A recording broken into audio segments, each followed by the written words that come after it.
William Linwood Smith Jr. What motivates me today is helping men become better lovers of themselves.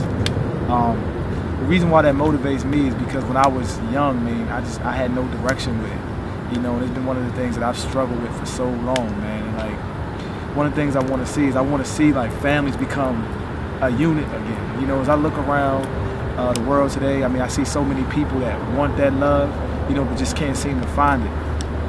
Me being one for years, you know, like searching outside for love in the club, searching for love in alcohol, searching for love in sex, searching for love in like all the wrong places, not knowing that the love came from within. One of my major struggles that is definitely a part of my mission was at the age of 12 years old, I got introduced to pornography, something that will forever change my life. You know, it came upon me just as like a small little habit, but it grew into a monster. And you know, I grew up with this thing, and for so long I thought I was like the only person. You know, I would hide, I would do it a lot, but I didn't know no better, you know, until I got to the age of about 26, 27, and I started to realize and see how it was starting to affect my relationship with the woman I was with. You know, our sex was real like dry, you know, and I'm like, I didn't know why, you know, but then I began to see like, oh, this is why. I mean, because porno took the love out of sex for me. She became more of just an object, you know, instead of a loved one. I started watching porn because, well, yeah, I started masturbating when my cousin actually told me to do it, because I was in Baltimore. I was like 12 years old. It was the summer of my 7th grade year, and he was just like, yo, it was a girl down the street that he was about to hook me up with so I could have sex with her at 12. It's just crazy. And so, you know, he was just like, I didn't know what to do, so he was like, just go in the bathroom and practice. And so he told me, he was like, yo, just do this, you know, move your hand up and down and watch what happens. And so at first I didn't do it, but then I always remember what he said though. And so about, I would say about a month later, I was at my house and I just did it, and the feeling was like amazing. And so like I just did it like 5 minutes later, I did it again, and then like I just kept doing it. I just kept doing it. You know, if I could get a porno magazine, I would find it. If I could watch HBO late at night, I would do it. You know what I'm saying? We started out being 1 week. We started being like 60 days later. You know, the 60 days later turned into 1 year later. Then 1 year later turned into 3 years later. Then 6 years later. Then now what? 14 years later. It was at least 12 years before I realized like this shit is a problem. It was 12 years before I realized that. That's a long time. So it was 12 years before I realized all that. And yeah, I mean, so that's 12. Even, man, I would even call like the sex hotline, ran a bill up at like $700 one time. And my father didn't even know what to say. You know what I mean? What could he say? You know, I'm like 14 years old. You know, why would I even do something like that?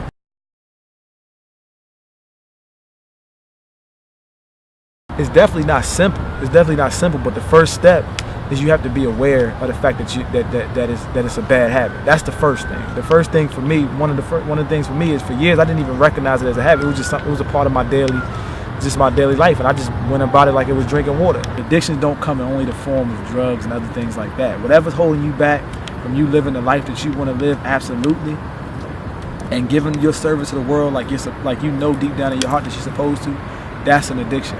Whether it's a relationship, whether it's food, whether it's alcohol, whether it's television, sports, whatever's holding you back, that's an addiction. My thing just so happened to be sex. It's just doing it. It's just doing it, man. Even if a good friend of mine the other day sent me a quote that says, "Talk even if your voice is shaky." You know, and I believe wholeheartedly in that. Even if you don't know where the confidence is going to come from, you do it anyway, because all that fear is just the level that you've gotten to so far. You just won't go beyond that until you're able to grow past that barrier. All that is just that barrier. It's like that dog. You know, they had them invisible fences with the dog, where the dog can't go beyond it unless he'll get that shock. That's what fear is. you know. But once that dog gets beyond that shock, the whole world is his. You know what I mean?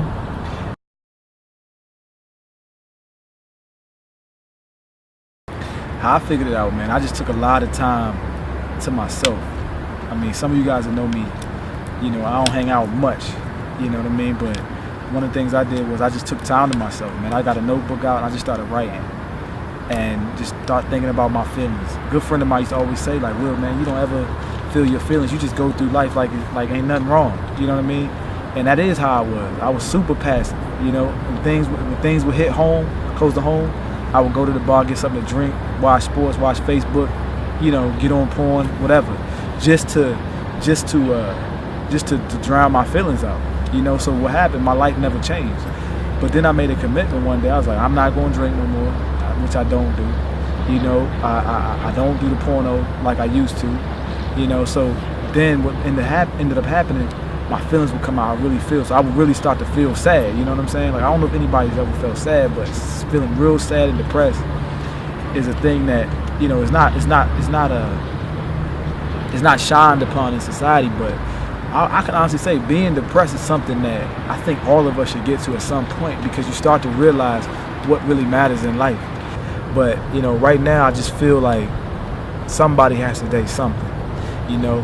And so what I would say to somebody that's out there is like, yo, you are not alone, man. You know, speak up, talk to your wife about it, talk to somebody about it. You can email me about it. You know, we can overcome this thing together, man. I mean, because right now it's affecting families. And when something starts to affect families and break apart families, it needs to be addressed.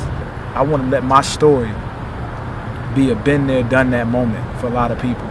You know, because since I've been there before, it's like I just spilled my guts to you guys about how I battle with pornography, you know, and now I'm overcoming it and using it as a vehicle to help lots of people.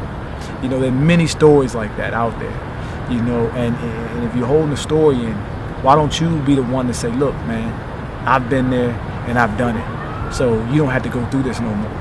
You know, so if you look at yourself as somebody that's growing and that can be not perfect person, but somebody that can walk in your mission, then that means, and your mission can bless this world, and that means you can change the world if you truly believe it. I hear a lot of people talking about it, which is great, you know what I'm saying, but just follow it up, because you can, one person at a time. Look what Obama did.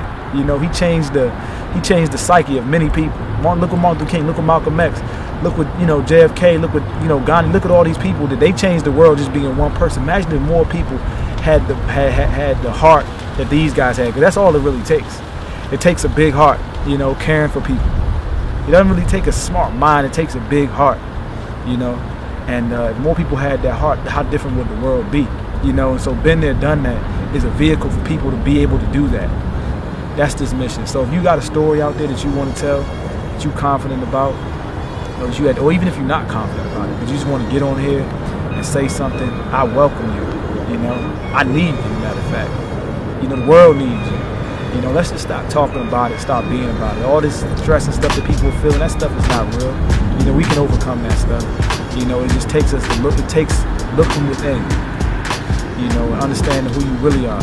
You know, the Bible says that we're all made in God's essence. When you believe that, if you do, you know, then all that stuff that's in your life that bringing you down is not real. Just let it go. You know, and everything will be alright.